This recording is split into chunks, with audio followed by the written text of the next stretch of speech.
now plunge into Hooked on Sonics with Roots and Tone Capone.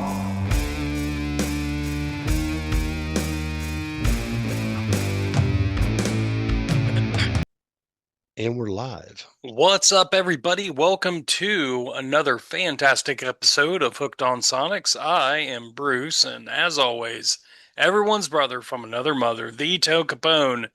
This week, it's our first round of giving each other albums of this season. So exciting. I know Tony's been chomping at the bit for this. He gave me Nightmare Logic by Power Trip, and I gave him um, the album "Cause I Says So" from the New York Dolls. So that ought to be pretty cool. That New York Dolls album is going to tie into next week's guest, and we'll tell you all about that later on in the show. Big tease right there, folks. We got some music news and yeah, all kinds of stuff going on. But Tony, everyone wants to know, how are you? Good evening. Good evening. I am good. I can't help but notice, because I'm just sitting here looking at your background there. hmm Where did you get that really cool heavy tempo? It looks like it's a signed poster. Yeah, you know what? I just picked that up. It was at the Goodwill for 25 cents. Do not disrespect You heavy tempo like that. you walked right into it, But you son come of a on. bitch. There's yeah, dude, you Yes, gave their albums great reviews, so I it don't was want to hear good. shit. They're solid. They're solid. They're solid. Yep. Yep. So yeah, finally got that framed up and ready to go. Got the new logo in the back. Did some rearranging of the studio cave here. So yeah, we're plugging away.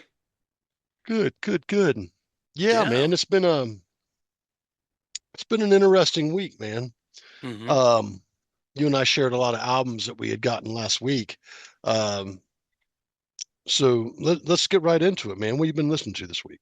Well, there's a couple of albums that recently came out that I've been digging on. The first is by a young lady named Trisha Jean Brady. She is a Knoxville native. She's a pretty big artist. With her latest album, First Second Chance, um, solid Americana type stuff. Um, my good friend Mike Armstrong, who is the co-owner of Lost and Found Records, produced and plays lead guitar on this. Uh, Awesome. yeah, and also our friend Andrew Bryant, who's also part of the band and a few other bands with Mike, um, played on this as well. Solid, solid album. If anyone likes Americana, please check Trisha Jean Brady out, available everywhere. And then also, I've been listening to, well, let me ask you this. Tony, you like a lot of different stuff. Do you like instrumental synth music? Yeah, I mean, you get a lot of that in some of the like some of the techno, some of the uh EDM. You get a lot of synth stuff in, and hmm uh, yeah, I do like synth music. You know what I mean? hmm There's I wouldn't say it's a go-to for me, but I do like Okay. So I've been digging it. this group of one. The actual artist, his name shall be nameless. He's incognito. It's only known as the Order of Abraxas. The new album is called Monarch. Very, very dark. If you like Stranger Things, do you like the show Stranger Things? A lot of some of the same vibe in some of the music in Stranger Things. Like darker 80s, Yeah, like a dark 80s synth. yeah, Yeah. kinda, yeah. Um, I've been digging on that for a good week or so. It just came out, so definitely check that out. Um, let's see, and then just doing a lot of catching up on the New York Dolls stuff. Um, And yeah, just a lot of just really diving into this power trip. So, what about you, my friend? Well, this has actually been, I didn't expect to receive something in the mail, but I have to thank you first and foremost. Um, you know me and you've known me for a number of years. You also know me and you've seen me collect a lot of albums, whether they be CDs, cassettes, albums themselves, or Hmm. even the digital releases. I've got tons of. Um, but Jungle Rot is one of my favorite death metal bands. I absolutely love this band. You are getting an album from them this season. It's just going to be so hard to pick one out because personally, and most fans of Jungle Rot, from my understanding, are in the same boat that I am. That they don't make a bad album, dude. These dudes make banger after banger of an album. I've never been disappointed in a Jungle Rot album, and I'm a bit of a completionist when it comes to bands that I enjoy. I will own as much, if not everything, from them that I can. However, we run into the situation sometimes, and you're aware of this because being a collector, you've run into this problem, I'm sure yourself. Um, there's times when things are out of print or you can't find a digital download of it. Hmm. So you have to find the physical media somehow in order to, either rip it so you have a digital copy of it. I keep all those albums that I do that to because it's, all you're doing is ripping a backup. You know what I mean? And as long as you own the original, you should, or if you've paid for the digital download, you should, you obviously got receipts on that with Bandcamp and stuff. However, the Jungle Rot album Buried and Dead, or Dead and Buried, is been out of print. Um, and I think they did a reprint of it, and I think I scored one of the reprints through Discogs. I'd like to thank the gentleman, I think his name was Aaron on Discogs, who sent me a practically brand new copy. I mean, this thing is pretty much flawless. There are some small indentations on the front of the cover, and the disc was in immaculate shape. I was able to rip it flawlessly, and the gentleman sent me Jungle Rot's Dead and Buried. This has a really nice inlay. Looks like the lyrics and stuff for each song. Um, sometimes you get that. It's an all cardboard case, aside from the small plastic there in the middle. Hmm. Back cover looks really cool too. It's a little different than the original cover, from my understanding. But I listened to it before I bought it. I wasn't going to go hunt down a physical copy of something at whatever price unless it was something I truly enjoyed and felt that I needed. Phenomenal, phenomenal album. This is such a great album. I'm glad I did so. Ripped it last night, threw it on my phone. Now I have all 11 Jungle Rot releases, and I know they're working on the 12th right now. So I'm hoping that it comes out sometime in October. They're people were guessing maybe a fall release, but I'm looking forward to the 12th release very much so. So I've been listening to them. I've been listening to Malevolent Creation, which is another death metal band I really enjoy. Um, they've been around for a while. I think they've got about 13 releases, and I haven't heard all of them. So it's kind of been in this death metal thing. And then I was in the car the other day listening to some Ohm, some Obituary, and obviously some Sanguisugabog. I picked up the other two albums I didn't have from them, which are both fantastic. I mean, it's death metal is kind of a thing for me, always has been. I've been into death metal since at least high school. Because when you're a kid, you hear something harder than what you're normally listening to, and you're looking for something a little harder. You're looking for something a little harder.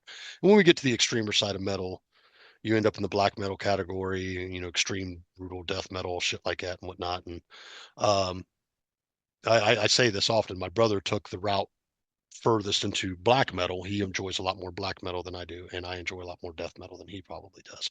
But we turn each other on to stuff all the time, and um, I'm definitely a huge Jungle Rot fan. I'm so glad to have gotten to finish that collection. Um, but other than that, man, that's kind of where my head's been. I got to listen to this New York Dolls album. You know how I do on the pretty much either the day before or the day of. So I'm looking forward to going over that with you. I will say that I've always liked the New York Dolls and things that I've heard from them. And we'll definitely have a conversation about that album. I'm looking forward to hearing your review on that Power Trip album, Yep. being that cats are tattooed on me. There you go. Uh, they, um, So, real quick, is Jungle Rot considered black metal or death metal? Death And metal. what's the difference? Black metal has more talk of Satanism Hmm. and Luciferianism and stuff like that. Early Cradle of Filth could really be cited as black metal. As they got further into their career, it became a little bit more extreme metal. Jungle Rot is death metal, but Jungle Rot is the kind of death metal that I really enjoy, which is like it's got more of a groove to it. There's some groove in there, like Obituary. I think they definitely take some influence from Obituary. Um, and Obituary is one of my favorite bands too. They're one of the ones I'm looking to wrap up their collection, but two CDs or two discs are out of print. And I think I may have found one of each for about $20 a piece. I may end up just grabbing the grab off of Discogs. And I got to thank you for that, because if it weren't for you saying, hey, check Discogs, I would not have found, like, $20 for a CD is a cutoff for me. $20 for an album is about the cutoff for me. I'll pay upwards to about $30 for an album, depending on the album. I don't like paying anything more than that, dude. I mean, it's not going to wash the dishes. It's not going to go fucking take my car. It's not going to go take my car and get the oil changed. It's a physical piece of music. Um, and, and it's there to collect, but I understand when things get out of print. Why are we charging $600 for it? Because it's that rare. Is it though? Yeah. Is it Okay. though? Perfect example. There are two David Allan Coe albums that I still need to get. There's a couple more I need to get, but in particular, the first two, Penitentiary Blues and Requiem for a Harlequin. Requiem for a Harlequin is the most hardest album to find. Period. That thing will go for 500-600 bucks all day long.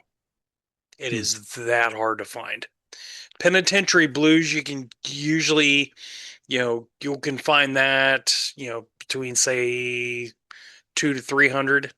Yeah, it's a little less rare, but I was lucky enough back, I don't know, probably 15 years ago or so, they remastered that for Penitentiary Blues and with some new liner notes and put it out on CD. So I was able to get a physical copy of Penitentiary Blues, just waiting on the original vinyl. So that's, yeah, You got the guys at Lost and Found keeping an eye out for that stuff for you. I'm always looking out for it. Yeah, no matter where you are, obviously. Yeah. It's just one of those things. Well, dude, it's like my Danzig Lucifuge album. I bought it over at Used Kids, got it home. It is so warped that the needle pops up and down off of it. Yep. And it's like I go to look for it on Discogs, and the physical vinyl album is ridiculous. The CD, I don't want the CD. I already own a digital copy of it because I own the album. You know what I mean? Yep. So, and I paid for all those digital albums from Glenn some time ago, I think. I just, at the end of the day, I I'm a little irritated with that. And that's one of my big issues with vinyl is, you can go into a record store, buy the album and think you're getting this great new thing you're going to take home and listen to, but if it's warped too bad and you don't know that until you open it. If it's warped too bad, like I couldn't go back to Used Kids and go, "Hey, I'd like a replacement." There's none there. No, but you could have got your money back. It's a trade-off. I get it. Well, this is where we come into the conversation of you and me maybe investing in that record, Yeah, the that big. Yep. the plate, you know. Hmm. And I wouldn't expect you to take on all that cost or me to take on all that cost, but it might be a good investment for the both of us. Um, especially on one of those nights where either, you've got it down there and you come up and bring it back to me when you come, visit mom or whatever. And, We you got know, shared visitation. we're gonna have to. It's gonna have to sit Shared somewhere. parenting. I've got a few albums. I got a few that I would need to do, but then obviously it would sit down there with you because you got like 600. I don't know how many of yours are in the situation where they Um, may need that treatment. right now, none of them. Lucky you, man. I know. Lucky you, because that Lucifuge album's burning my ass. Yeah, I've always but I've always wanted to hear it on vinyl, and so does it skip though, or does it play? needle Right. bounces up and off. Yes, it Oh, skips. okay. Damn. And I don't want it damaging the album any further. You know what I mean? Because I'm sure it's got the potential to damage the album. Absolutely. So Okay. with that said, I'm very irritated about that, and that leads me to believe, leads me to tell you that if you are ever out and about and you run across a Loose Fuge album, or let the guys at Lost and Found know, because I'm not in and out of the record stores as often as you are, but if you run across a Loose Fuge album, dude, and it's a reasonable price, let me know. Yeah, I, that'll be more our buddy Matt over there at Basement. He's our metal guy. Um, check him out, everyone. Basement Records, Knoxville, Tennessee. He's there for all your metal needs. Well, speaking of which, let's go ahead and since Yeah. we're kind of yapping about that stuff, let's go ahead and talk about some of the local businesses and venues and stuff that we enjoy going to. Sure. I'm gonna start off with, obviously, my main record store is Used Kids, and I also go over to Magnolia Thunder Percy here in Columbus, Ohio. Magnolia has always been a great place to go to. I love that store. Love that store even before it was moved down there towards Scully's Hmm. on High Street there in the Short North area. Um, Venues, King of Clubs, man. They're obviously killing it in the game. Independently owned by the singer and main head of X Factor One here locally. They've had some pretty good accomplishments as far as a band goes. They The Newport Music Hall and all the Promo West venues, or, well, they still consider Promo West as a question. Promo West Productions or something like that. You got Kimba Live, you got the Basement, you got, I think it was the A&R Bar. Yep. Used to be the House House of of Crane Crave. back in the day. So those are some of our local venues. I love going into Cleveland up at the Grog Shop and the Ace of Cups here in Columbus. Just got done seeing Conan at the Ace of Cups, obviously. Hmm. Debating on whether or not to go to, I think I'm getting ready to go see AFI somewhere in October with the kids. Uh, but holy cow, this brings me. Did I talk to you about this yet? I don't know. You got to tell me. So, somehow it landed in my feed, but I had found out that Jim Croce's son, Oh A- yeah. AJ Croce, is out on tour doing his dad's stuff. And I've seen some video footage of it, and I gotta tell you, I'm very interested in going because I'm a big Jim Croce fan because of my parents. My mom and my dad both love Jim Croce, and if there was a way that I could get them there, I would. I've almost thought about reaching out to my connections over there and saying, "Hey, is there any way I can land a few tickets?" Yeah. But they're about $60, and I hate to pull that string. I really do hate to pull that string. I hate because I feel like I'm being a bum and being a nuisance. But I did used to work for the venue. You know what I mean? So did a lot of street teaming. I think you've even done some street teaming with me at one point, didn't you? I did not. You never got to go on a No. street team run with me? Nah, I was always too busy. Yeah, sucks. I think my brother went with me. I know one of the kids went with me at one point in time. Mhm. Uh, Sella, to this day, would love to be able to do that in order to get concert tickets. She's told me, "Dad, can you hook me up? Can you hook me up?" I'm like, I don't know that all my people are still there if they're looking for anybody that does that, because that's kind of almost, It's probably all digital now. it's like It's gross. it's like going to a club, right? That has live music. How often are you walking into the clubs anymore and you actually see something on the table that says, "Hey, in the next few weeks, we've got these bands coming"?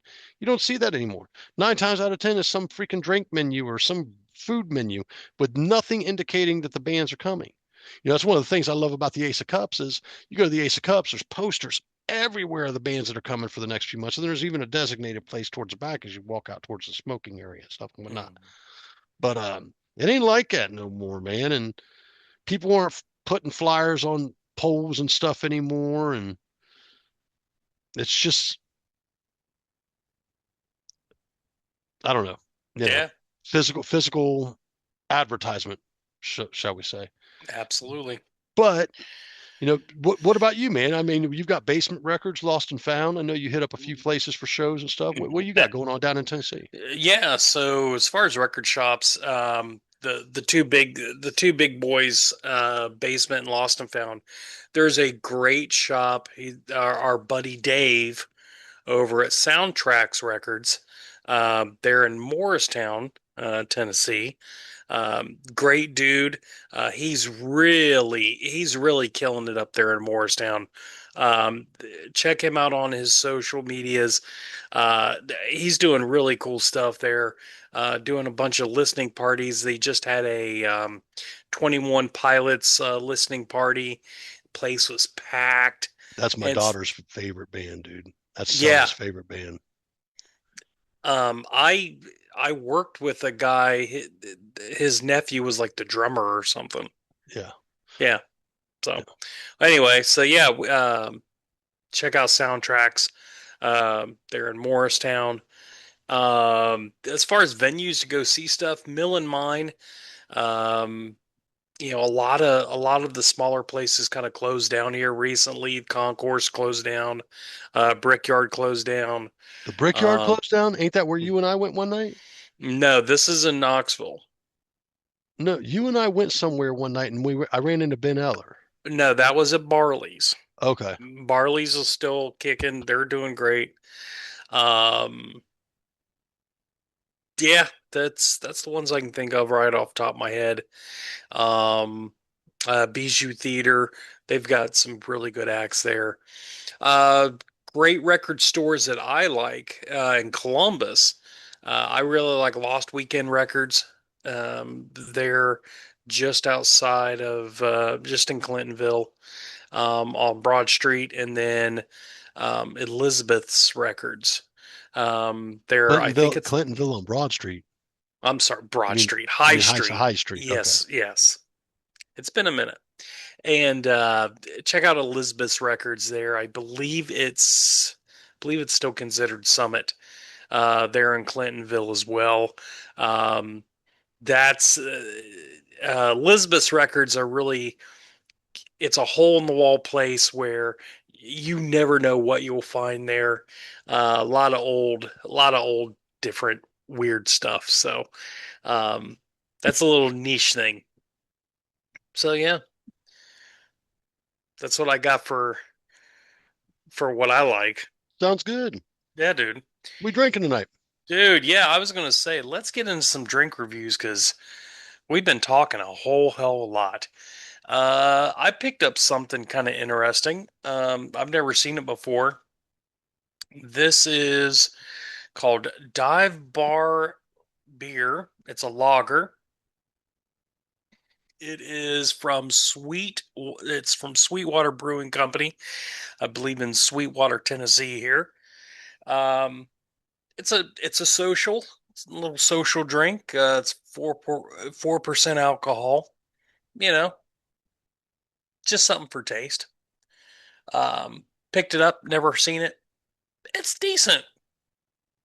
I mean, it's not like, again, you can drink a ton of these with no problem. It's a it's a good lager, just good. So I'll give it a three, 4. It's good. It's not great. Is it three Middle, or four? 4. There's nothing wrong with it. It's just low alcohol and just a social beer. Very social beer. Light. Nice. What about you? Well, tonight, courtesy of my good buddy Dave Hudson, who is a listener to the show. What's up, Dave? I think you've met Dave and Pickle before, haven't you? Pickle, yes. If you've seen Pickle, 9 times out of 10, Dave's with him. But Dave knows that every once in a while I drink non-alcoholic beers. So Dave's not here, man. he's not here tonight. But Dave knows that I drink non-alcoholic beers every once in a while because of being diabetic, and sometimes I just don't feel like having. I like the taste of a beer, but I don't want the buzz. Hmm. So he recently picked me up, brought me this Seventh Son brewing company non-alcoholic golden brew. It's called Assistant Manager. Now I've heard Seven Sons out of Grandview or Columbus. I am not sure, to be honest with you. My, I couldn't tell you. Give me a second here. I'll see if I see anything here. my buddy Alex that I work with, he's a big beer connoisseur and he loves It's Seven Son. It's out of Columbus. It says right Yeah. here out of Columbus. So obviously there's no real alcohol content here. Really cool. Look like really cool cat design on the back. I think that's pretty cool. That's a cool Cans cat. cans really nice. I haven't really. I think I tried one of these. I can't remember what it was, how I felt about it, but we're going to go ahead and do another fresh tester here. And keep in mind this is a non-alcoholic beer. Hmm. Um, mm,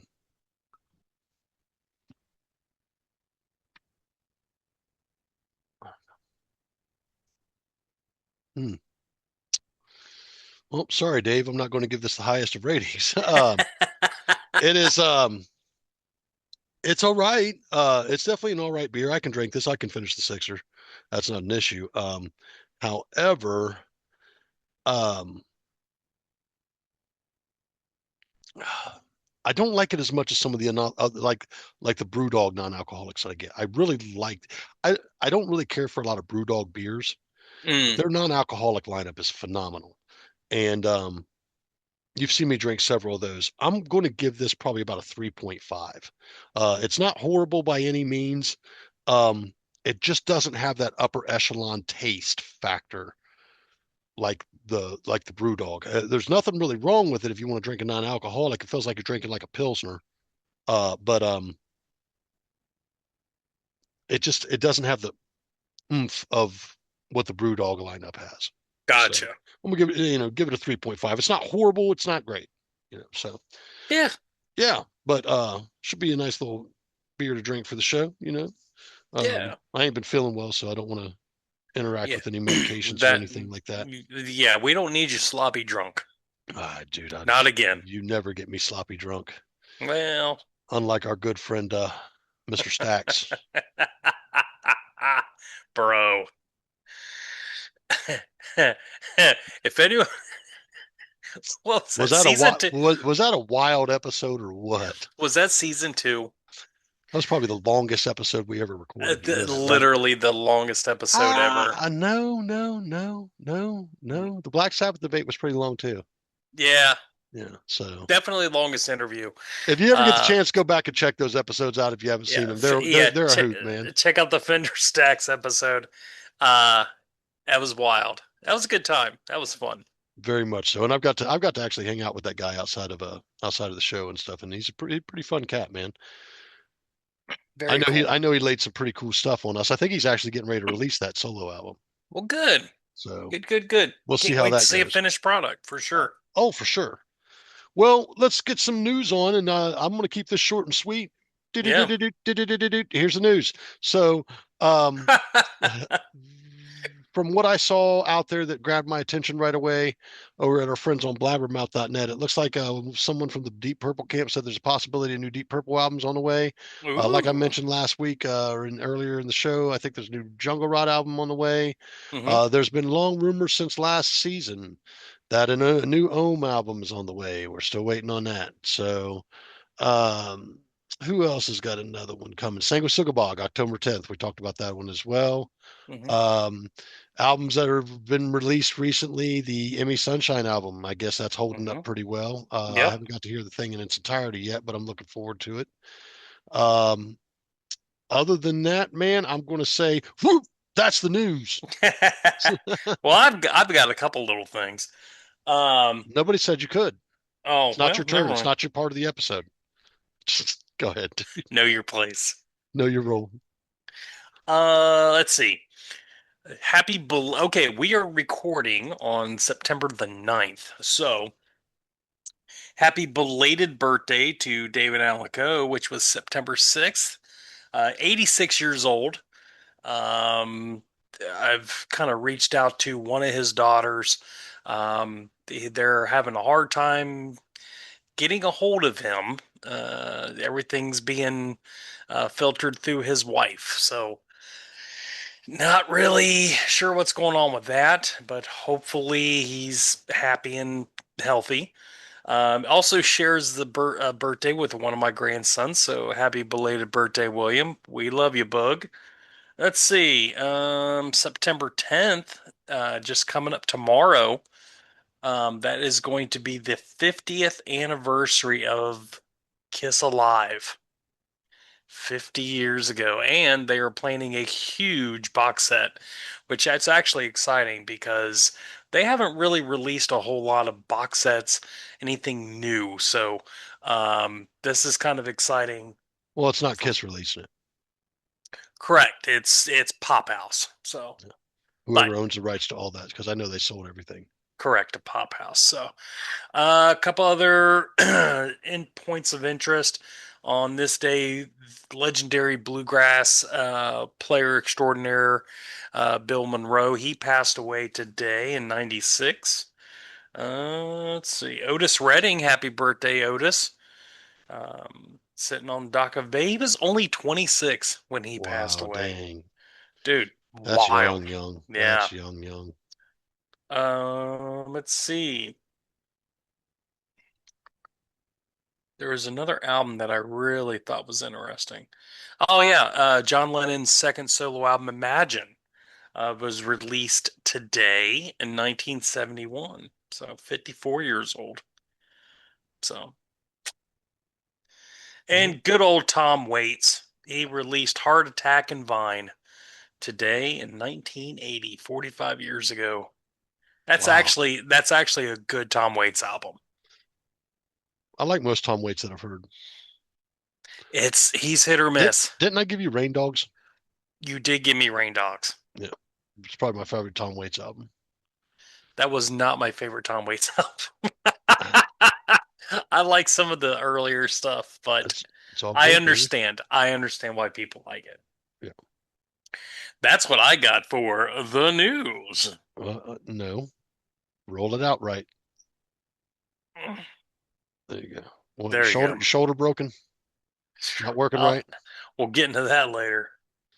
What have you been doing? I've been noticing you taking some extended time in the bathroom.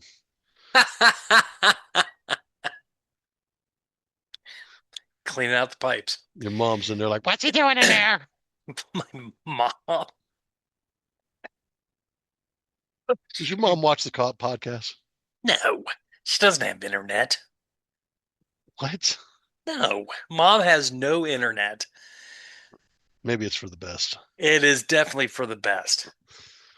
Ugh. She would get herself into so much trouble just fumbling around. She's a bit of a gambler, ain't she? No, On she just listens. online poker, there she is. Oh, she just goes to the casino for walking, for exercise. Just ask her. That's funny. Uh-huh. That's funny. So, what do you think? You think we should get on some album reviews? I think we should, man. Yeah, dude. Well, who's going first? I think I should go first. Okay. Well, then Because, we'll let you go first. all right. You, my friend, gave me Power Trip's Nightmare Logic. It's the second studio album by them. They are a thrash metal band, as best as we can describe them. They got a little influence. A lot of people refer to them as also crossover thrash because there's that Yeah. hardcore element in there too. Yep. Yep. Crossover thrash, hardcore punk, thrash metal. Um, A lot of so those yeah. elements. Yep, absolutely. This was kind of their breakout album by all intents and purposes. So, um, I got it. So first and foremost,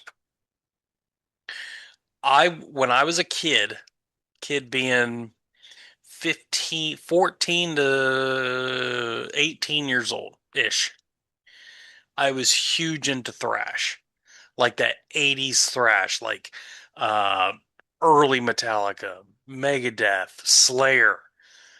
Those are my big three that I absolutely loved. Um, and I would just, because I was real angry and just angsty and just, just pissed off at the world. So this was my jam. This kind of stuff was my jam. So I'm listening to this on Sunday. And I've got an older house with a lot of older pipes, a lot of older fixtures and everything else that need to be fixed. I've I decided to turn this stuff on while I'm trying to do plumbing in confined spaces. How well do you think that worked out? You tell me. Dude, I was so angry, just throwing shit, just like I could not like I was like, okay, this music's absolutely getting to me because I was just throwing shut off valves and I felt like Peter Chris. I shared a thing with the Shout It Out Loud casters fan page or group page or whatever. There's this um, backstage scene of Peter Chris losing his shit because his microphone cut out during Beth. He comes out every every mic's just as fucked up as the first one. The only fucking song is like I am dropping fucking F bombs and tossing shit while listening to this stuff. Like, yeah, yeah. So I still have a little thrash heart in me. So I had to change the music. I had to step away for a minute. And something that probably should have took me like, I don't know, 2 hours took me most of the day Sunday. Yeah. So having said all of that, the long way around, let me tell you about this album. I dug this album. It does have those elements. It's got the same attitude, just the same general vibe as late 80s, early 90s Slayer. It's got kisses of Exodus, it's got kisses of early Metallica, but like the general emotion, the general vibe is definitely that late 80s, early 90s Slayer to me. And that was really cool to hear. Now, if you don't mind me interjecting for a second, Mm-hmm. one of the things where you pick up on Slayer, I pick up more on like obituary influence. But see, you're Okay. not as well versed in the death metal scene, groove Correct. death metal scene as I am. And you can see pictures of Riley out there in obituary gear. You know what I mean? Okay. Obituary t-shirts and shorts and shit like that and whatnot. Yeah. Um, and the band definitely takes influence from that. But I think a lot of that really kind of boils down to the riff master in that band, Blake Ibanez. I think I don't know if it's Mm-hmm. Ibanez or Ibanez. Ibanez. It's spelled Ibanez, but I don't think he pronounces it that way. So I've seen interviews and I think he pronounces it slightly different. But one of the running jokes that a lot of people say is, he doesn't even play an Ibanez. He plays like Les Pauls and Jacksons. Like Jacksons are his main stuff in Power Trip for the most part, from what I've seen. Yeah. And in Power Trip he plays an E, but in the other band that he has with the current singer of the replacement singer, obviously, and Power Trip, their other band Fugitive, they Mm-hmm. actually play in D, like a D standard tuning, so it sounds a little deeper, a little darker. But I'm sorry for interjecting. No, you're I, fine. I, I can I can understand where you get that influence. You know what I'm saying? Mm-hmm. So So this was also the last album that they had with their singer Riley Gale. What happened with Riley? I know he passed away, but what happened? What was the circumstances? the official ruling was a accidental fentanyl overdose. Mm-hmm. I don't know all the validity of anything like that. I don't know what his, if any, drug usage was. I don't want to speak ill of the dead. Mm-hmm. But over there on Wikipedia, it says that the only other thing that was found in his system was marijuana. Mm-hmm. So I don't know the circumstances. To me personally, if this is total speculation, only because I've seen this before, actually, with one of my nieces or someone like I consider a niece. Maybe he got a hold of some pot with some fentanyl in it, and he didn't know. It doesn't take much of that shit to take you out. So if that had been the case, um, or if that is really the situation, to the clown that did that, I hope you suffer eternally, because you took a great human being out. Like, you can go back and see people talk nothing but highly of Riley. He was Mm-hmm. so good to the fans, so good to the people around him. And he was just a genuine dude, man. Yeah. Everything I ever saw about that dude. And one of the things I think I saw in an interview was that somebody was talking about, how he comes up with lyrics or something like that. And he basically kind of stated something along the lines of, he doesn't waste a single a single word when writing lyrics. And if you take a look at some of that lyrical content, like if you take a look at what is the opening for Drown in off of Manifest Decimation, which is the first album, the opening line is, "It's my belief that your reality is too fucking weak." Mm. The infantile cries of a lesser deity, jealousy and anger or something like that, emotions cast upon the meek. You worship at the altar of a shepherd not worthy of his sheep. You take those lines and the impact that he puts. God bless, dude. It's such a brutal, wonderful song. But I digress. Yeah. This thing was released February 24th of 2017. Got a huge amount of critical praise. Let's see, Loudwire um, put it the best album of 2000 metal album of 2017. Revolver put it number two. Rolling Stone actually gave it, a decent rating considering Rolling Stone's a bunch of tools. Um, yeah, so a lot of great praise for this album. Definitely a breakout album for them. So I'll get into my thing here. Let's see. First, so 8 songs, 32 minutes. So Not a really lo- easy. Not a long No, album. no, definitely easily digestible. It was good for me for being this short, just because I'm trying to digest as much as I can with it and trying to make as many notes as I can. So, first song is Soul Sacrifice. I gave it an A. It's a solid opener, but not what I would have chose for an opener. Starts with some rumblings like war is about to come, solid opening riff. Then at the 1.5 minute mark, it absolutely blisters. Just that absolute, just punishing attack. Um, classic thrash guitar solo, and I'm gonna say that a lot. It's very Slayer-esque. I solid. It's a really good song. Solid A. Let's see. The next up, Executioner's Tax, Swing of the Axe. I gave this an A plus. This should have been the opener. This and the one after it should have been the opening like 1-2 punch.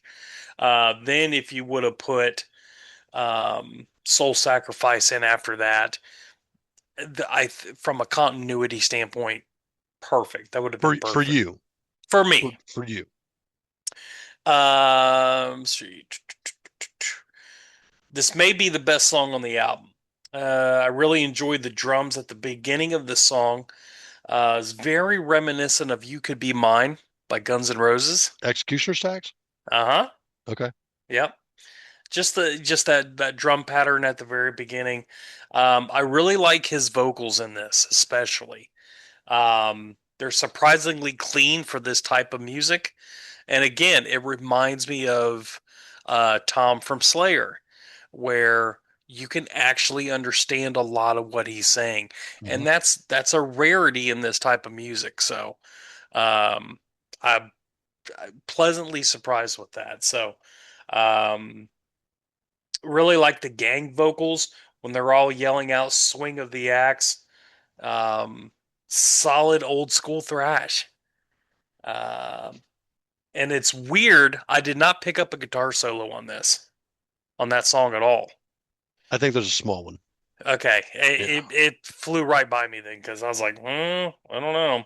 So, let's see. So that was an A plus, which I'm kind of surprised I gave it an A plus if I didn't even notice a guitar solo. But that's a really good song. I'm pretty sure there's a small one. Hmm. The song's not very long. Yeah. Next up is Firing Squad. Solid A.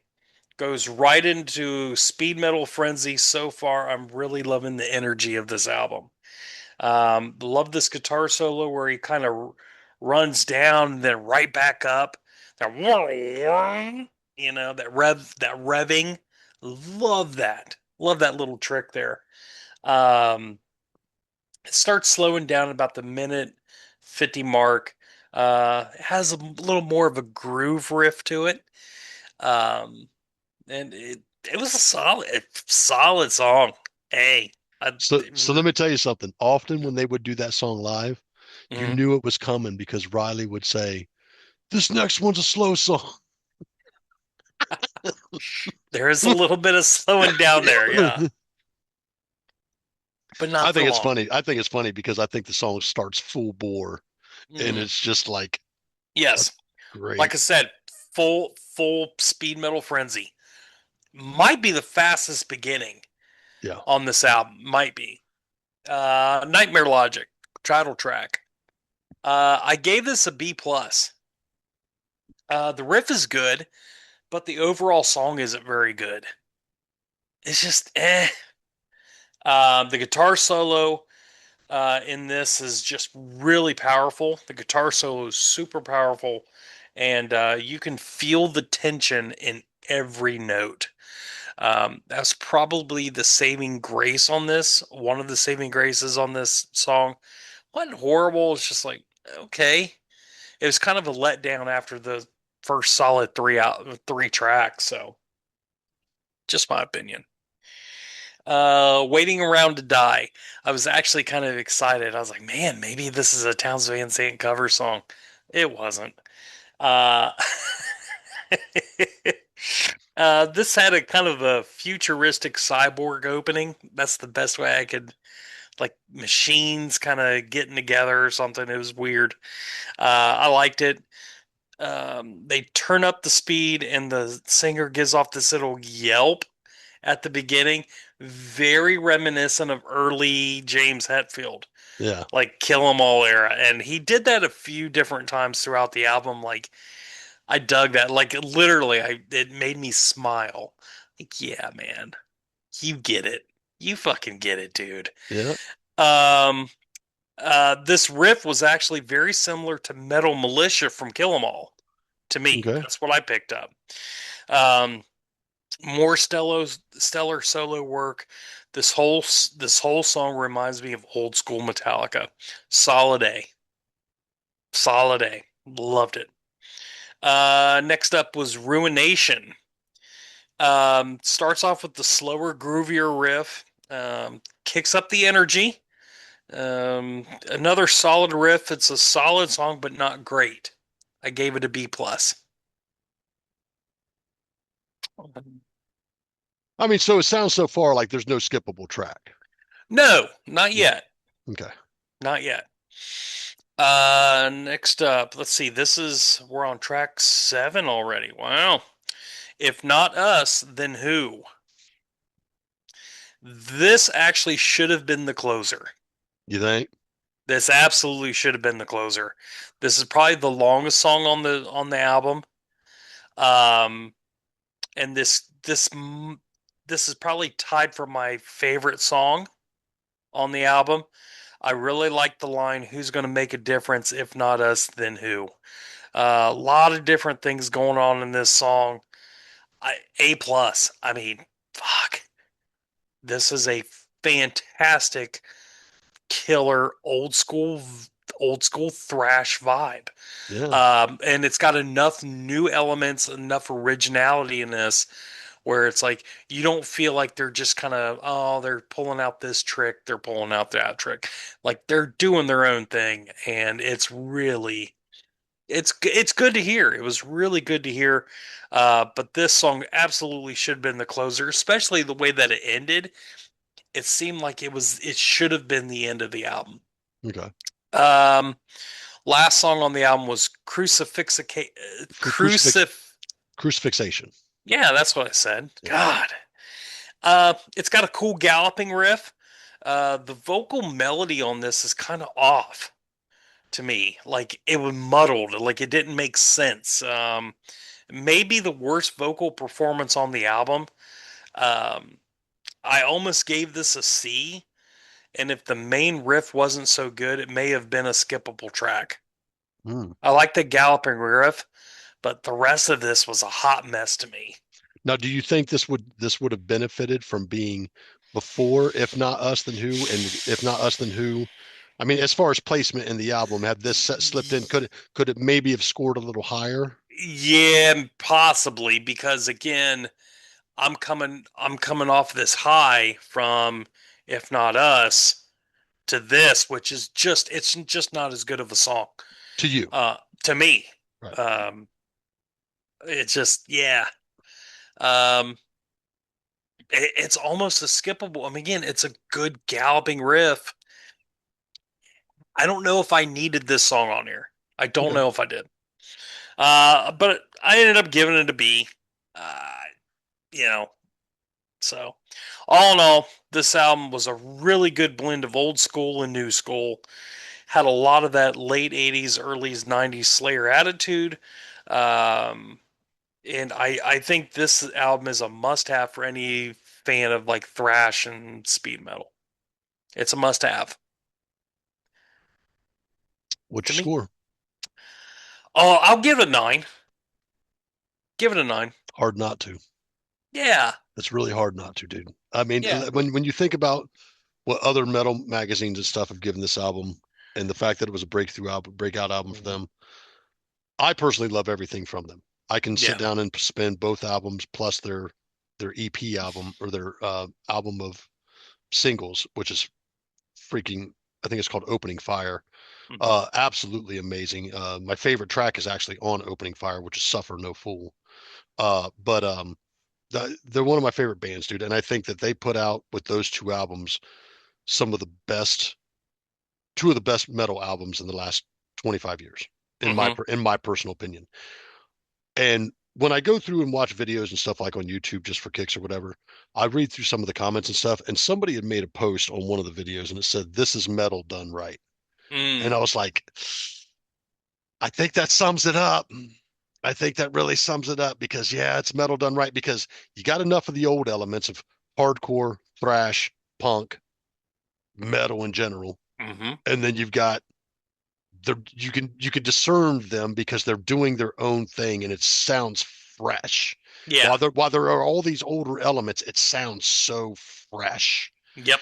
And Executioner's Tax is the song that I turn everybody on to with these guys because it's the only one that's really got a great obviously a video out there. There Hmm. are other videos and stuff out there. But what I want to get back to what you said about the two opening songs and reversing those around. I implore you to go out to the internet and look up the video for uh, Power Trip at Sonic Temple. It's done by the guy's name is Lord of the 80s. He caught the first two songs, which were Soul Sacrifice into Executioner's Tax. See that how that was done, Hmm. and then tell me that the track order was wrong, because Soul Sacrifice just gets the crowd warmed up, and the way they come out and do it, dude. Even with Seth, the new singer, I, I thoroughly had my wig blown back. I almost came out of pit retirement, dude. I was this close. I literally ran. I ran towards the pit and had to stop myself, dude. My big 330 pound, 50-year-old fucking ass almost ran right in there to get fucked up, dude. Like I'm sure I would have because it was all on like blacktop or gravel and I would have been jacked, you know. But from if you see that video, that dude kind of films a little bit from the left. He had to literally be in front of me because I was just off the Mm. back to the left myself. I had to stand back just so I could take it all in. It was just so much. And my buddy Dave was he's like, I don't know anything by these guys but Executioner's Tax, but I'm looking forward to seeing him. And dude, we thoroughly got our butts kicked that night. It was the last band we saw Yeah. for Sonic Temple out of 32 bands that we had seen that weekend. Yeah. Dave may have seen 33, 35, somewhere between that, because he ended up bouncing around a few different stages while we were in the stadium and stuff. But um, they're not tattooed on me because I think they suck. I think they have written two of the best metal albums in my kind of vein Hmm. in years. You know, so Nice. I'm glad you got to enjoy that, man. A solid 9 from you, huh? Yeah. Absolutely. It's not. I'm definitely not going to listen to it while I'm trying to do shit around the house, I unless do. I want to get divorced or something. Because like I'll just become a raging asshole. But yeah, if I'm driving around and I need a little pick me up, yeah, this might be in the rotation. Yeah. Dude, I'll tell you what, man. There's so many great songs. I love the whole album, don't get me wrong. Hmm. Um, Soul Sacrifice, Executioner's Tax, um, Fi Firing Squad, Waiting Around to Die is one of my hands down favorites on that album. Hmm. I love the riff there. Um, but I implore you, if you get the time and opportunity, please go check out the other two albums. The album, the I did listen to a couple of the tracks off the first album. Manifest Uh, Decimation. yeah, Yeah. definitely a lower production quality to it, but it didn't suffer. The songs didn't suffer from that. So No, not at all. I mean, yeah, I don't think it's a lower quality production. It does sound maybe just a little muddier, maybe yeah, just a little muddier, yep, but I don't think, like you said, I don't think it takes anything away from it. I agree. Cool, cool. Solid 9 on Nightmare Logic. I've been dying to give you that album, dude. I know you have. I've been dying to give you that album. I'm like, I know that this is going to be a rough season for you and the things that I'm going to give you, but what I'm trying to show you is that there are bands out there that are making this more aggressive, this more, you know, brutally, faster or thundering drum thing. Um, that there are vocalists out there that are doing a rough vocal but it is discernible. You know what I Hmm. mean? And I Hmm. know that's a big thing for you is when you're rocking out to something, you want to understand the lyrics. You know what I'm saying? You want to understand what's being said, and so you can rock along with them. You know, you Or at least the vocal patterns got to make sense. yeah. Like, you know what I mean? Like, again, no secret, I'm kind of hard of hearing. So, like, I don't pick up a whole lot of lyrics anyway, but it's nice to have that somewhat clean vocal, um, to where it is a little easier for me to understand. So, And I'm gonna try and dump a lot of that on you when it comes to showing you some of the stuff in death metal and extremer sides of metal mhm. that I've got lined up for you this year, man. And don't get me wrong, I'm not going to browbeat you to death with it to the end of the season, but I could give you death metal albums and hardcore albums for days and days and days. But Ugh. at the end of the day, you know, if I start wearing on your nerves, you're going to whip out some 3 hour long Willie Nelson live concert on me, and I'm going to be in just the same boat as you are, a little irritated with it. So, all right, The Nightmare Grateful Logic. Dead live. Hey, I can do the dead, dude. Oh, Yeah, I'll give you like, I don't know, live from the Hollywood Bowl, night two, set three, 4 fucking hours. Yeah, go through every track. Have fun. should be my luck. You'd give me the fart box and the turd punchers. What are you talking about? There, Debut set at the toilet bowl. that thing's a masterpiece. What are you talking about? Ah, it's hilarious.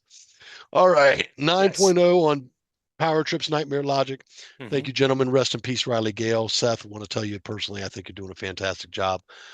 Blake has been a somebody I added on Facebook, and he's kind of responded to a couple of texts of mine. I actually sent him my tattoo, and he's a very, very good dude, man. I really, he don't have to respond to me or say anything, but I appreciate that he did. So shout out to Blake and the rest of the crew. Woo And woo. if you get the chance, man, check out Fugitive, that other side project from them. It's fantastic. There's very little stuff out there, but maybe about 10, 12 songs tops. Okay. But everything's good, man. So good. I love these dudes. Blake is definitely a riff monster, and in my opinion, right now, he should be more well known than he is. Yeah. Excuse me. All right, so you gave me the next to the last album from the New York Dolls, and as I was looking Hmm. through the crew list on here, I see our guest for next week, Steve Conti. I believe that's pronounced. You done blew it. I'm Jeez. not blowing nothing. You blew it. So we obviously have special guest Steve Conti coming on next. I believe I'm pronouncing that right. Uh, Yes. Coming on next week. He's had his hands in a lot of crazy good stuff. We're going to get to talk to him about that next week, Hmm. including, obviously his work on this album here. So I had the New York Dolls because I says so. Bruce, you got any information on this album as far as release dates and stuff? Absolutely. It was released May 5th of 2009. Atco Records, same record company as AC/DC back in the day.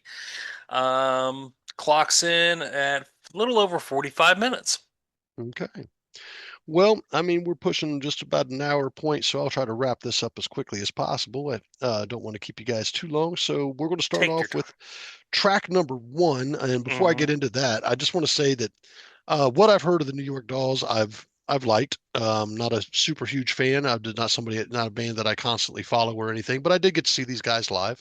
I actually saw them open up for I believe it was Motley Crue and Poison over at the Schottenstein Stadium one year, and What year was that? I can't remember offhand, to be honest with you, man. I know that Motley Crue, think, was the headliner. Hmm. And every time I've seen those guys, sometimes the band's on, however, Vince is never on. So That is correct. we're going to not get into that. Everybody already knows the deal with all that. So, but track number one, title track, "Cause I Says So." I gave this one an A. Right away, man. Solid opener, as Hmm. expected. Great dirty solo in this, man. There was a really sleazy, dirty solo in this album on this track. And Yeah. I I thought, wow, great opener, solid opener. My toe, if my toes tapping, it's going to get a fair rating. And Hmm. my toe was tapping through this whole album, to be honest with you. Hmm. Um, Track number two, Muddy Bones. I gave this one a B. It's a good song, Hmm. solid jam, not skippable. It just didn't stand like it didn't have the follow-up power I was looking forward to after "Cause I Says So." Uh, It just didn't have that for me. Track number three, Better Than You. I gave this one an A. Slower paced. It's a bit in your face as far as some of the vocal stuff goes, and you're going to have a lot of that through the album. I don't think, rest in peace, David Johansen, um, really kind of minced any words in a lot of his lyrics. no. He was kind of, really kind of in it, and put it down the way it was, the way he perceived it, and you get that a lot, and that's something I really respected out of David Johansen. Once again, rest in peace. Slower paced. The riff reminded me. There's a piece in this riff that reminds me of a song that I often hear in over at Oktoberfest, and it's it's like a piece of, if you're familiar with Oktoberfest songs, is uh, I like a tiger, and fly like a plane. There's a song that has that kind of thing in it, and you're doing these motions when you're at Oktoberfest, but then there's this. It's a beautiful day, da da da da da. It's a beautiful day, da da da da da. That da da da da da part was really reminiscent of part of this riff that was in here, and that's kind of really like, whoa, that's kind of cool. Kind of took me there for a second, even if it is a different kind of thing. But the riff was very similar sounding in that little piece of that riff. Yeah. Track number four, "Lonely So Long." I gave this one an A as well, man. Oh, It's a bit of a slower tune, mellow guitar solo, um, great lines, and I really liked the it was brief right before the end, just before the end. David Johansen kind of did a little bit of ranting, yeah. and I love hearing that on tracks. Especially towards the end or the beginning, it really sets things off a bit, Hmm. and I really, really like that. And that's what, one of the big reasons why I gave that an A. Track number five, "My World." I gave this one a C. Um, a, Oh. it's a bit more upbeat, but didn't resonate with me as well as some of the other tracks on the album. Hmm. Now, probably giving this a second run through, it may have scored a little bit high, but remember, I give my stuff as fresh as possible. I don't usually give things a second listen. This is just my initial boom. I've listened to this album. I've listened to the song thoroughly, sat down here with no distractions, given the song the best of my attention. This one landed a C. I don't think it was skippable. It definitely suits the album. And there's a lot of different things on this album where Hmm. you've got like the punk and the glam and the, you know, early sleaze rock style stuff, but there's also other elements that are in this album that kind of touch on a lot of different, sometimes even what I feel like world music, or there's just other elements here that really make this, oh wow, that's really cool. They did that. You know what I mean? Hmm. So, it was a C, just didn't sit well with me. I don't think it's skippable in the album as a whole. But not my favorite track on the album. Track number 6. This is ridiculous. Um, this is probably my favorite track on the album. Hands down, I gave this an A plus. I said this is crazy good blues tune. I love the guitar and the pace on this song. Yeah. Absolutely love this song. This is probably hands down my favorite song on the album. Um, Track number 7, Temptation to Exist. I gave this one an A as well. Hmm. Mellow tune, but to me, it kind of had like a Southwest rumba samba kind of feel. Yes. Yep. Yep. I don't know if anybody else is picking up on that. It's a very cool tune because of that.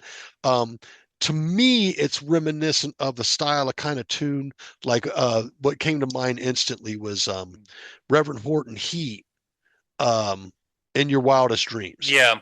you know, and that's a song that Kate and I danced to at our wedding. We absolutely love that song. And one of my greatest memories is being at that show, seeing that song done with you and Rhea. Hmm.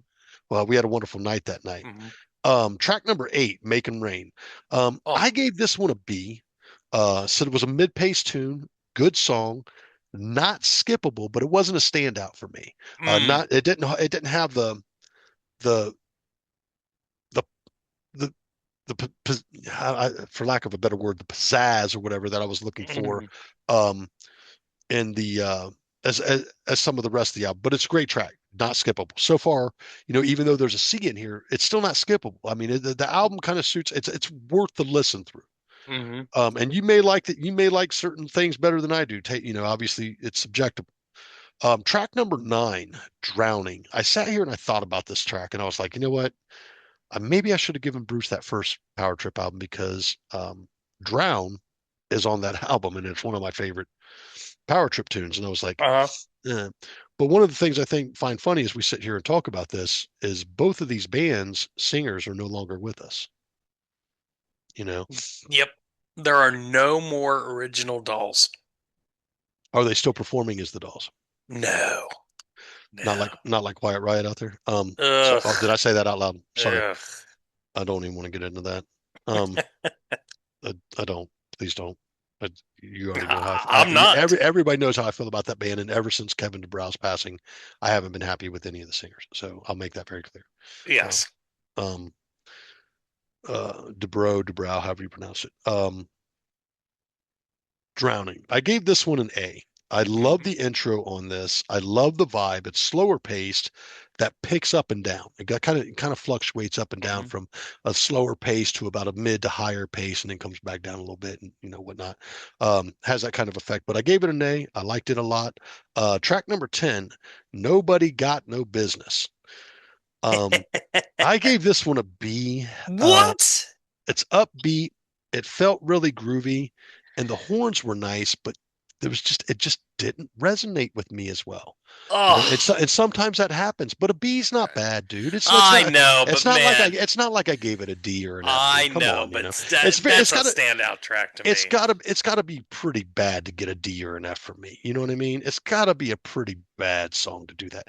And if it's a B, it's good. I'm not skipping it, so calm down, calm down. Track number 11, Trash. I gave this one a B as well. It's a slow song, uh, would say tongue in cheek, but really it's direct. It's once again going back to Michael or David Johansen's, you know, lyrical content and, more in your face. Um, all right. I don't know what just happened there, but it looks like I think we lost Bruce and I think he's coming back. And I see him. Maybe he's got to get his camera fixed. Um, and he is back. Hi, everybody. I don't know what Yeah, happened there. I don't either.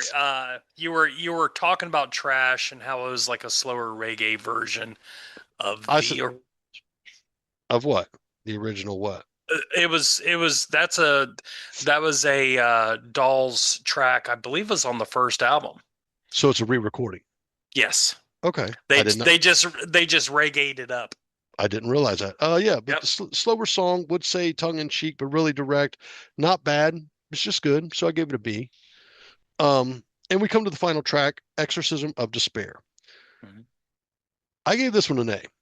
I said, this is a full blown rock out, very true to the Dolls' great closer to a solid album.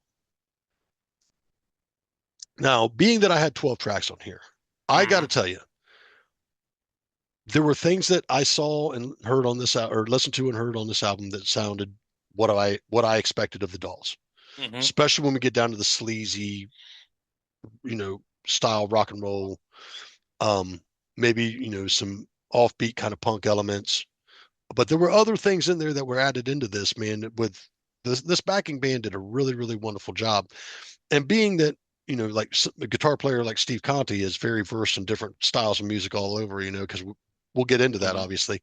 um I wonder if his influence really didn't bring that worldly style of music into play here, or have that kind of impact, because I like it. I like it. It Yeah. didn't. It really provided a lot of variety, but kept, kind of true to the Doll's tone. And Mhm. I love David Johansen as a lyricist, as a vocalist. Is he the best guy out there? No. He's the greatest vocalist out there in some people's opinion, But that's maybe. what makes them great. But yeah, obviously that's what makes him great. That's what makes him stand out. I can tell you this: David Johansen's somebody who, if I heard a Doll song, Buster Poindexter, or whatever, I would know that's David Johansen's DNA, vocal Mhm. DNA. Okay, you just know he has that kind of a distinct voice. So yeah, man, this was a solid album, a great way to open up the season. With you giving that one a 9. Um, Even though I gave this a C, and there's let's see, one,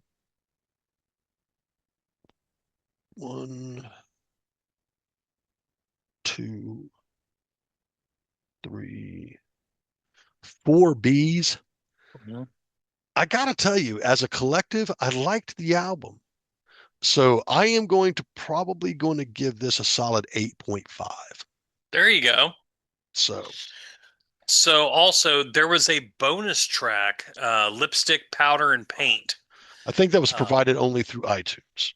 yeah, well, it was on Spotify on mine, so but originally it was on iTunes when it was released back in the day. Um, I dig that song a lot. To your point about, kind of what kind of influence Steve brought to this band, he had one, two, three, four co-writes um, listed on this album. And if you listen to any of Steve's solo stuff, you can definitely tell he's in this album. Like, and I definitely want to talk with Steve about his time with the Dolls.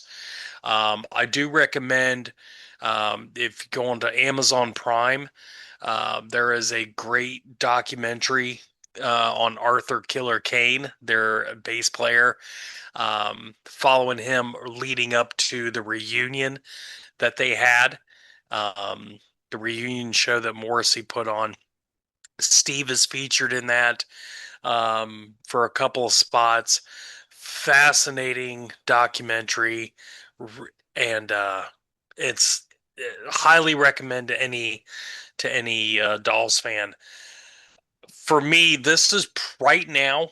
This is probably my favorite New York Dolls album. There weren't many. No, no, not really. The original, well, the the 70s lineup, they only came out with two albums. And then I believe this lineup came out with three studio albums. Four, 3 or 4 studio albums. So, there's not a lot to pick from, but this is probably right now my favorite Dolls album. So, I love that reggae version of Trash. Again, go back and listen to the original and then juxtaposed to this. It's fun. It's really fun. I'll absolutely agree with you.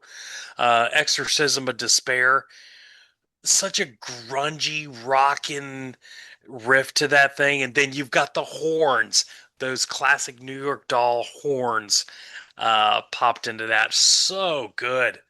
Um, this is ridiculous. Such a fun song. I love that track. Uh, yeah.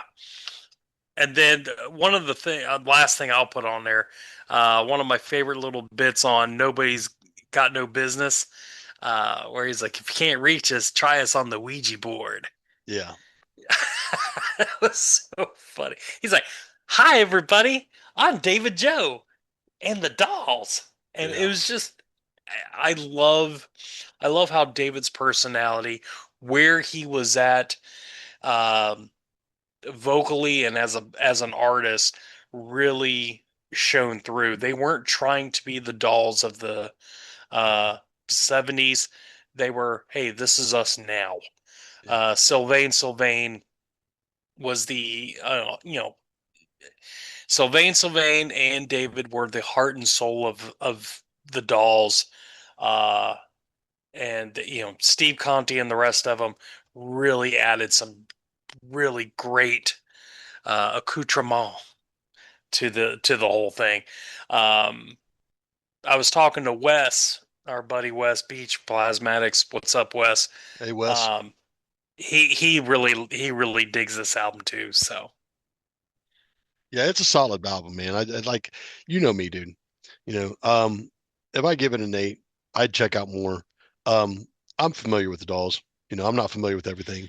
mhm, Um, at some point in time, I'll sit down and listen to the discography. They deserve it, mhm.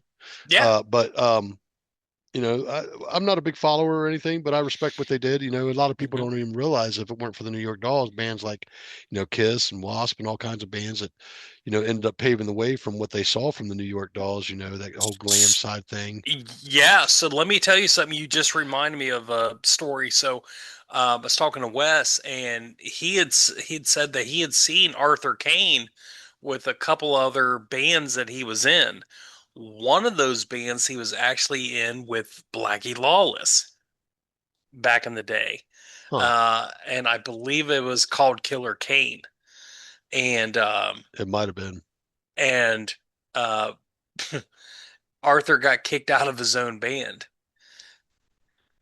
That's thanks to crazy. Blackie. So, uh, thank you, Wes, for Wes is such a knowledgeable. He's such a Well, encyclopedia of punk if rock and my roll. We if love my him. calculations are correct, Wes and I are both Wasp fans, and you're not. Listen, I can't help it. I'm right all the time, and you guys are right most of the time. I am going to be giving you a Wasp album this season because it's been long overdue. Oh, I can't wait. Overdue. You just don't know which one it's going to be yet. I love it. For me, I would give this album a 9.5 myself, but I get why I get 8.5's great. Yeah. 8.5's great. So, Dude, it probably would have scored a 9 if maybe one of those B's were up a little bit, and definitely that C come up a little bit. But I mean, it's not a bad album. It doesn't make me not want to check out the New York mhm. Dolls. It doesn't make me not want to listen to New York Dolls. It's Yeah. it's a solid album. I think this is a very approachable album. Mhm. If you're not familiar with the Dolls or the newer version of the Dolls or the last version of the Dolls or whatever, I think it's worth a check out. It is a solid run, and it just goes to prove that David Johansen and the people that he's worked with over the years continue Mhm. to do great stuff because the Buster Poindexter stuff was fun too back in the 80s. I love that shit. Yeah. Those the first two albums, I think there was a total of three of the Buster Poindexter albums. The first two, I absolutely adore. I Yeah. love those albums. I know I'm in the minority, and that's okay. Yeah. Yep. Well, with that being said, man, that is our first set of reviews. We are not going to be giving album reviews next week because of our Mm. obvious special guest that I ruined, which I do every so often. Bruce does too. We ain't gonna act like he I, ain't ruined a guest or two. Surprise. But hey, surprise, uh, we have Steve Conti coming in next week. that's right. As well as the Dolls, he also has played with James Brown. James Brown, Alice Cooper. He has some tie-ins with Prince. Did some anime soundtrack work. This man, he's one of the big boys. He's one of those unsung heroes, and we're going to talk to him all about it next week. Steve is probably one of those guys that's on an album that you're very familiar with and you don't realize he's on there. Yes. So, well, I'm looking forward to the conversation and getting to meet and talk with him next week. Mhm. Bruce, I thank you so much for giving me this album in preparation for next week. I do look forward to talking with him about it, among other things. I Mhm. think you said he did some of the work on Full Metal Alchemist, which is one of my favorite animes. Um, I'm almost positive I saw that. I could be wrong. However, I'm looking forward to it, man. I am actually Yeah. looking forward to it. This has been a little bit of a longer episode for us because, we're still getting back and knocking off the rust and getting back into the swing of things. But next week, we will have Steve Conte on, and we're looking forward to Mhm. that. We are trying to work more to secure some more guests. I know Bruce and I are working diligently to get that done. Um, don't want to say, hey, we got people coming on when we don't. So once we get them confirmed and we know for sure that we've got something lined up, we'll get them on. Please leave a comment, subscribe down below. If there's anything you'd like us to review, feel free to reach out. We'd love to do that. Um, we thank every one of you for tuning in each week, whether you're listening to us on Spotify, Apple Podcasts, or wherever you're getting your podcast, or catching us over here on YouTube. But thank you so much for everything, guys. We look forward to continue bringing you what we think is great content. We don't like we don't like to toot our own horn or nothing, but we enjoy it, and we hope you do too. Bruce, you got anything else you want to say before we take off for the night? That works for me. All right, I'm Tone. I'm Bruce. We are hooked on Sonics, and we will see you guys next week. Bye bye. Bye bye.